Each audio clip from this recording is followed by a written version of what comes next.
When Joe Rogan, a man whose conversations swing from stand-up comedy to philosophy, from martial arts to UFO reports, first sat across from Harvard astrophysicist Avi Loeb to discuss Oumuamua in 2017, he leaned forward with the same mix of childlike curiosity and sharp skepticism that has made his podcast the world's biggest microphone for weird questions.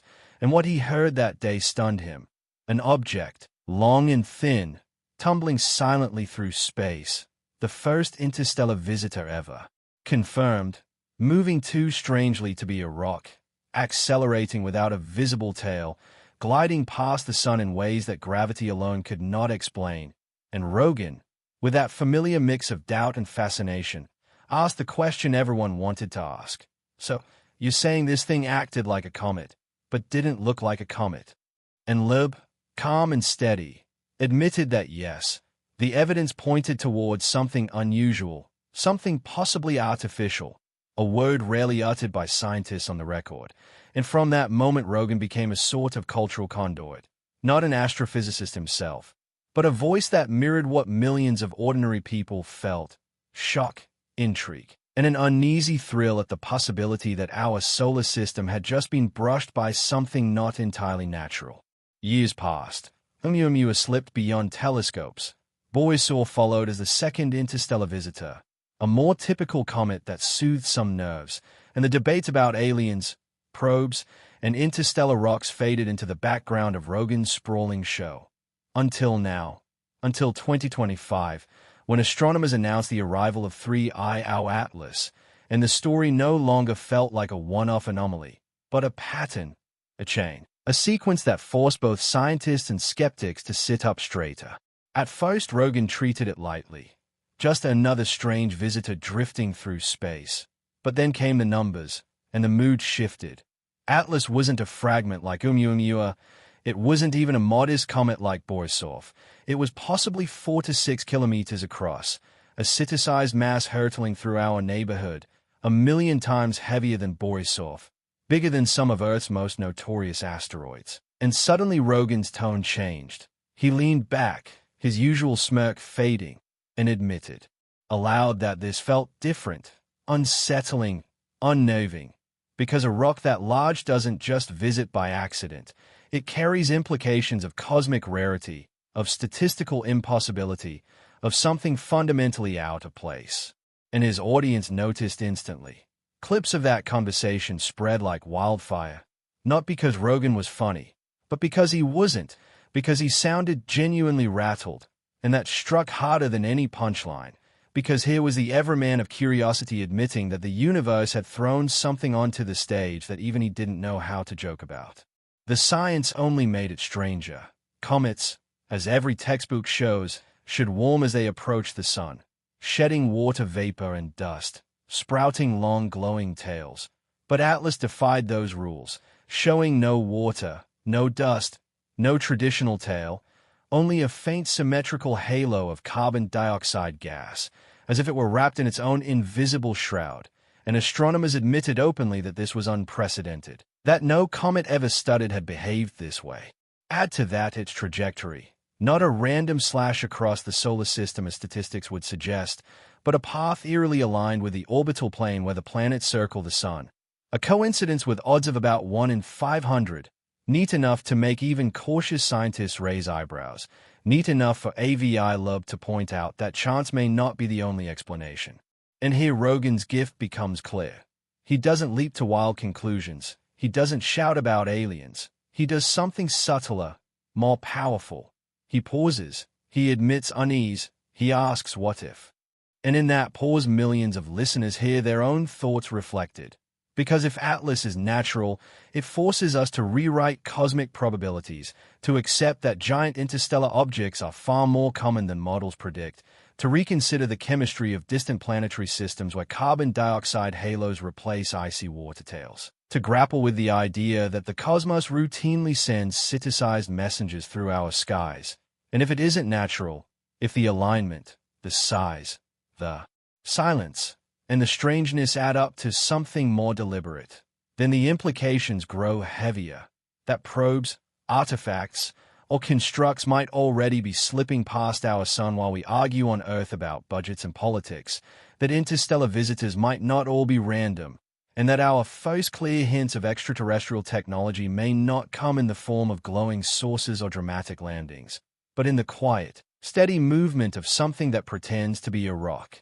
Rogan, ever the skeptic, keeps his tone balanced, but his very unease amplifies the mystery. Because if he, a man exposed to every conspiracy, every UFO claim, every extraordinary guest, admits that Atlas feels different, then the story carries weight beyond niche science journals. It bleeds into mainstream consciousness, into the way ordinary people talk about space at dinner tables, into the way Reddit threads spiral late at night, into the way governments begin to take quiet notice. And so the conversation grows. What is Atlas really? What lies beneath its thin veil? Is it rocky, icy, metallic, or something we cannot categorize? Will Mars orbiters in 2025 reveal a surface that answers questions or deepens them? And what does it mean for us, for our species, when the mysteries Rogan muses about over microphones are mirrored by mysteries astronomers themselves cannot explain? Because here is the truth. The unease isn't about aliens per se. It's about the erosion of certainty, the slow collapse of our comfort in thinking the universe plays by neat rules, the realization that sometimes reality is stranger than fiction, stranger than podcasts, stranger even than the wildest speculation. Atlas is here, immense, glowing oddly, flying where it shouldn't, breaking the patterns we thought were universal.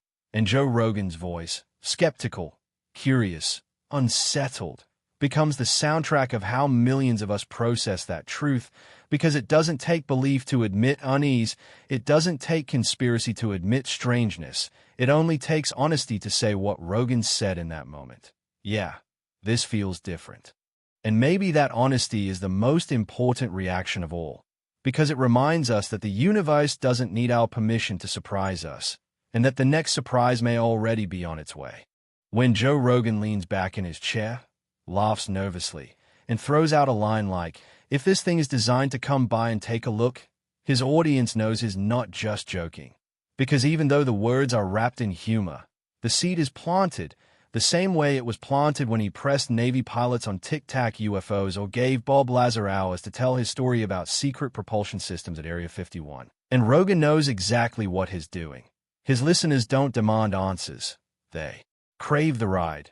They want to feel the electric shiver of standing at the edge of what might be possible.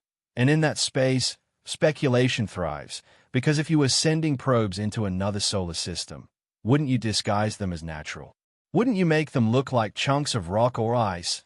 The kind of things no one questions, objects that slip past astronomers with only a shrug, unless, of course, one day one of those rocks behaves just a little too neatly, accelerates when it shouldn't, carries no water when it should, and follows a trajectory that seems too perfect to chalk up to coincidence. Suddenly, the idea of a designed probe doesn't sound so far-fetched, not when you place Atlas beside Oumuamua. And Rogan, always careful to note the pushback from scientists, still reminds his audience that the so-called natural explanations have gaps wide enough to drive a spaceship through. He'll say with a grin, "If the smartest people in the world are still scratching their heads, you can't blame the rest of us for wondering." And that's when the conversation shifts from curiosity to unease, because if these aren't random wanderers, if Oumuamua and Atlas are part of a pattern, then they aren't just rocks. They're visitors, and visitors imply intent. And that's where it gets darker. The chilling question isn't just what are they, it's why now? Because what unsettles people most about Atlas isn't just its mass or its eerie carbon dioxide halo. It's its timing, its precision, the way astronomers have already mapped its flight plan with uncanny clarity.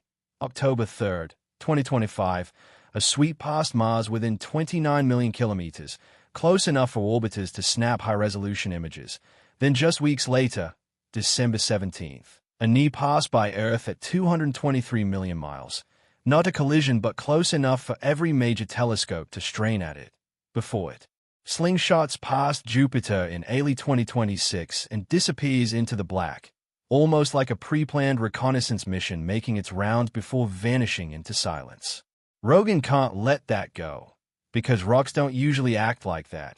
Rocks don't enter, observe, and exit on tidy schedules, but spacecraft do. And when he half-jokes, that sounds like a reconnaissance run. The laughter in his voice doesn't erase the weight in the words. It amplifies it. Orbital mechanics. Scientists insist, explain everything. Gravity pulls, momentum carries, end of story. But the optics, the story told by the Bay facts, sound like something else entirely. Like a flyby mission built to gather data, dip close enough to observe, then vanish before anyone can get too close. Add in the statistical oddity. Before 2017, not a single interstellar visitor was confirmed in all of recorded history. And then within less than a decade, we get 3, Borisov, and now Atlas, with 2 of them defying categories in dramatic ways. Scientists say our detection tools simply got better, but the human brain doesn't work that way. It doesn't see improved senses, it sees patterns.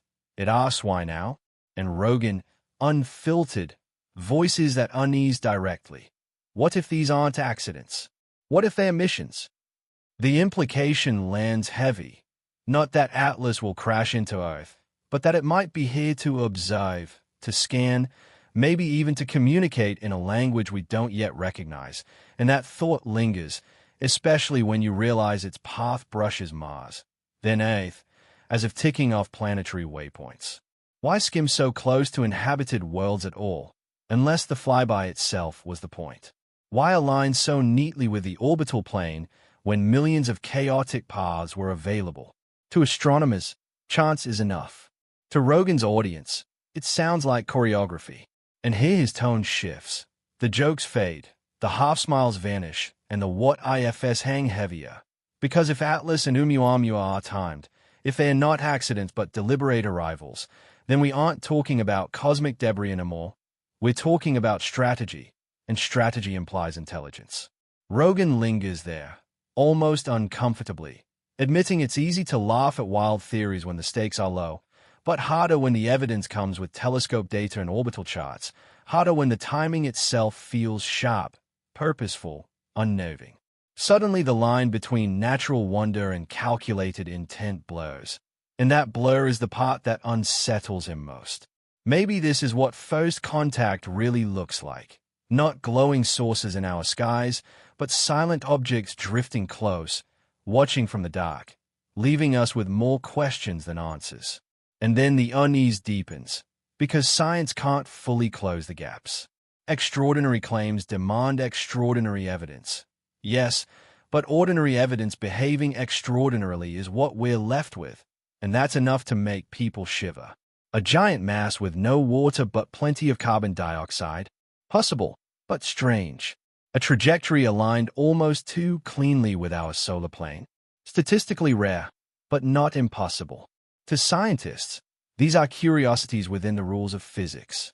To the public, they are stories, and stories grip harder than equations. That's why Rogan resonates. He doesn't sell certainty, he sells possibility. He doesn't need to say this is aliens. He only needs to say, what if it is? And the audience fills the silence. And beneath it all, Rogan admits his own greatest fear isn't aliens, it's ignorance. Again and again, he returns to the same point. How little we know, how fast Oumuamua slipped away before we could focus on it, how Borisov was caught but not pursued, how Atlas now drifts past. Immense, enigmatic, glowing oddly, and all we can do is watch from afar. No intercept missions, no probes, just speculation, just helplessness. We're basically standing in our driveway while something the size of a city cruises by, he says, and that image lingers. A species proud of its Mars rovers and space telescopes, reduced to gawking as interstellar mysteries drift past beyond reach. And that helplessness, that realization that the universe will hand us locked safes and we don't even have the tools to try opening them, unnerves him more than any alien theory. Because if Atlas is natural, it forces us to rewrite cosmic statistics, to accept that interstellar wonders are common and that Earth lives in a galactic shooting gallery.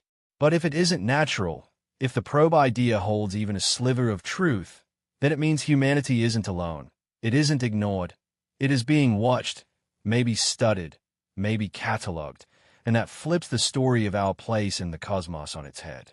For Rogan, that possibility is both thrilling and terrifying. He thrives on asking the questions no one else wants to ask. But this time, Atlas makes him pause, makes him admit that the laughter masks a deeper unease. Because when science leaves gaps, fear seeps in.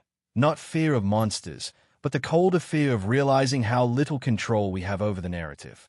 And that's the weight Rogan leaves hanging. Maybe Atlas is just a rock. Maybe it's a probe. Maybe it's something in between. But whatever it is,